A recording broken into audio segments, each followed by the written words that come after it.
Hello and welcome to my record room in sunny Los Angeles.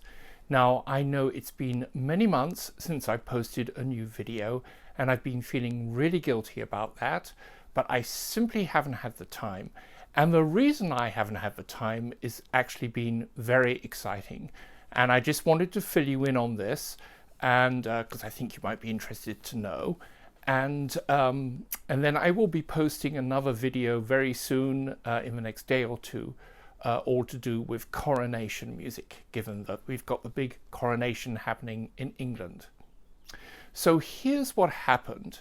Last November, out of the blue, I got a mysterious message via LinkedIn from Michael Fremer. And I went, what? The Michael Fremer?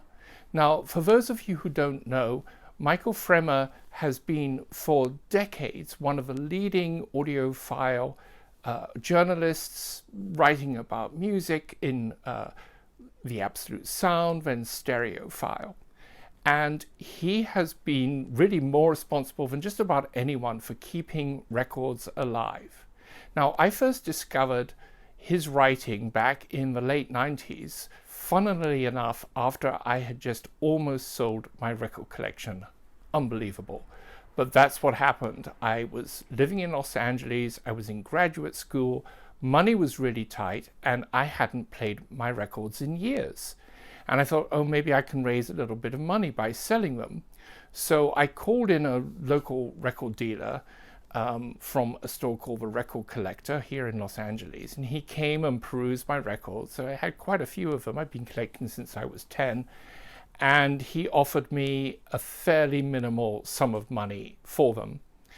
And I said I'd think about it, and really I just didn't feel comfortable doing this. And my wife, God bless her, said, you know, it's a certain amount of money. You've had these records for years. You should just hang on to them. Then, funnily enough, within just a couple of weeks, I was at a neighbor's house, and lying on the coffee table was a copy of Stereophile magazine, which I knew nothing about. And I picked it up, and it was one of their recommended components issues. And I started reading it, and I was astonished to see that vinyl had such a strong presence in the magazine. And then I also discovered there was a regular monthly column written by this guy, Michael Fremer, about all things analog. And I became hooked, and I thought, you know what? I've got all these records. I should see about investigating this, seeing if I like them, if they're good.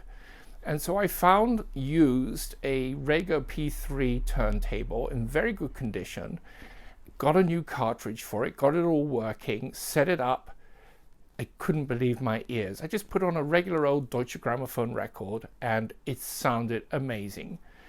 And I thought, oh, this is what they're on about. And that was the beginning of disappearing down the rabbit hole of getting back into vinyl, upgrading my turntable eventually to a beautiful, well-tempered turntable. It's a very unusual design where the tone arm is suspended in like a viscous liquid, and building up my sound system to audiophile standards. And getting back into records seriously. Got a record cleaner, a VPI vacuum cleaner, and started haunting the used record stores. Now, at this time, in the late 90s, early noughts, you could pick up vinyl for just about nothing, like $1 or $2. That has all changed, but I started to build up my collection, especially classical. Anyway, I continued reading Michael Fremer, and then followed him because he started this site called Analog Planet. He, at this time, was proselytizing about vinyl, and vinyl was showing a resurgence. I actually met him very briefly at an audio show here in Los Angeles, and then more extensively at a listening party in a very high-end hi-fi store here in Santa Monica. That was about 4 or 5 years ago. So I was mystified about this email, except that I knew Mr. Fremer had left stereophile, gone back to the absolute sound, and was restarting a website, actually starting a new website. He'd left Analog Planet behind. He started this new website called Trackinganglecom.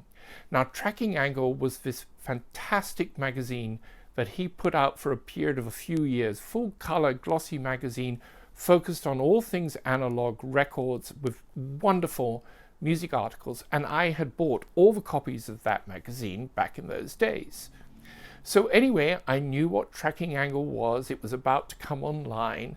And there I was, getting this communication from him via LinkedIn saying, basically, I'm looking for writers. Would you like to write for me?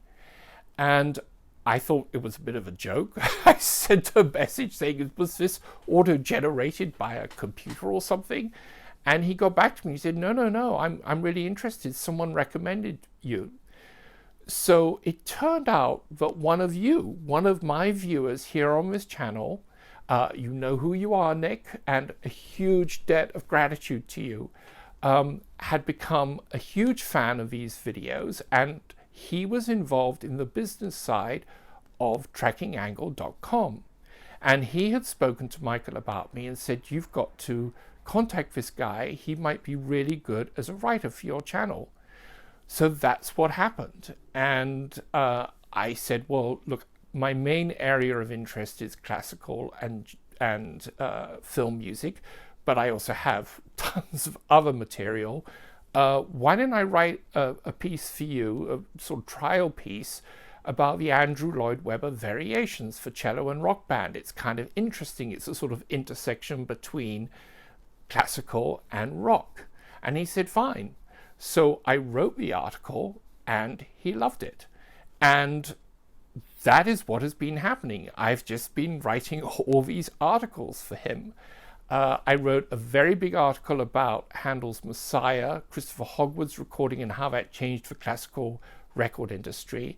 I've done some film music reviews, and I've just finished 2 huge articles about music written for royal ceremonial occasions, obviously the coronation, but some other stuff as well. And I'm just loving getting back into writing. I was always a writer in my work. I worked in broadcasting and public radio, producing music programs, both classical and other, for NPR. I mean, one of my favorite projects was I did 2 years running this massive broadcast of 4 hours material from the New Orleans Jazz and Heritage Festival. At that time, I worked for WGBH.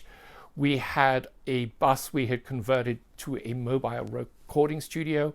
We sent it down to the Jazz Fest, recorded on all the different stages, and then commissioned local reporters to do short sound features about the culture and the characters of New Orleans. It's one of my favorite projects I ever did. And it was broadcast as a 4-hour show on Memorial Day weekend, and our host was Delfeo Marsalis, brother to Wynton and Branford Marsalis. I'd actually seen Branford and Wynton play together when they were both in the same group. I think it was a quintet. Back in the very early days, I'd seen them play at Ronnie Scott's, and also, of all places, I think it was either the Queen Elizabeth Hall or the Festival Hall. I think it was Queen Elizabeth Hall. Anyway, so it was wonderful to work with Delfeo Marsalis, and we recorded all this amazing music. You know, just name it. We recorded everyone. It was such a fun project, and I actually got to do quite a lot of sound design on it because it was that kind of show, and we gathered material from all these different sources, and it was just wonderful. I'd done that. I'd done a lot of classical music shows back in the days when NPR still did that, and I'd done a ton of drama as well. To get back into writing was wonderful. It's always been a part of my life professionally. I've done everything from PR, a little bit of advertising. I've done creative writing, film scripts, you name it, I've done it. But I hadn't really been doing that for a while. And so to get back into it and write about music, and the wonderful thing about Michael, I said right up front, I said, do you mind if I don't compromise, if I take a real deep dive on this stuff where it called for, you know, really get into the weeds? And he responded immediately by saying, absolutely, I welcome that. That's what I want. I don't want you to compromise the material. So I took him at his word. Really, I guess the first piece I did that in some depth was the Messiah piece, which he loved. And I've certainly done it on these big, two big articles I've done on royal music. So anyway, every little bit of spare time I've had has been writing these articles, and I'm afraid this channel has suffered as a result. I am going to try and at least get back to doing some slightly more regular videos. The trouble is the videos I do are quite labor intensive because I like to feature the music and edit visuals to them to make them interesting, but also to try and introduce my viewers to music they may not know about in an interesting way. So I will try to post more videos. I've got lots of material to talk about. I've picked up some amazing records in the last 4 or 5 months. Anyway, if you're interested in reading my articles, I've put links below here to all of them. I think I've given links, and you can go and read them and support this wonderful site. I mean, I was a fan of this site, of these writers, when they were working for Michael on Analog Planet, but I mean, for me, I'm as much a fan as a contributor. These are wonderful writers, and I found myself reading fascinating, in-depth pieces about gear, about music that I never would have read before, and it's a fantastic project. And a huge thanks to Nick to facilitating me coming on board. Huge thanks to Michael for encouraging me and being so supportive and just being who you are. I mean, without you, would vinyl really be alive in the way it is today? I mean, it's really you and dedicated entrepreneurs like Chad Kassam who have kept vinyl alive, and we're all so grateful for it.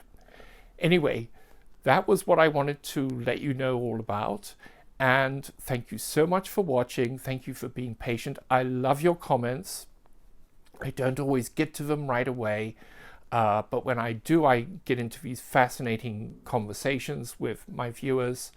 I'm so dedicated to supporting classical music in the vinyl community, film music as well. I just wish there were more hours in the day for me to post more videos. Anyway, thank you for watching. Until next time, happy listening and happy reading, I hope.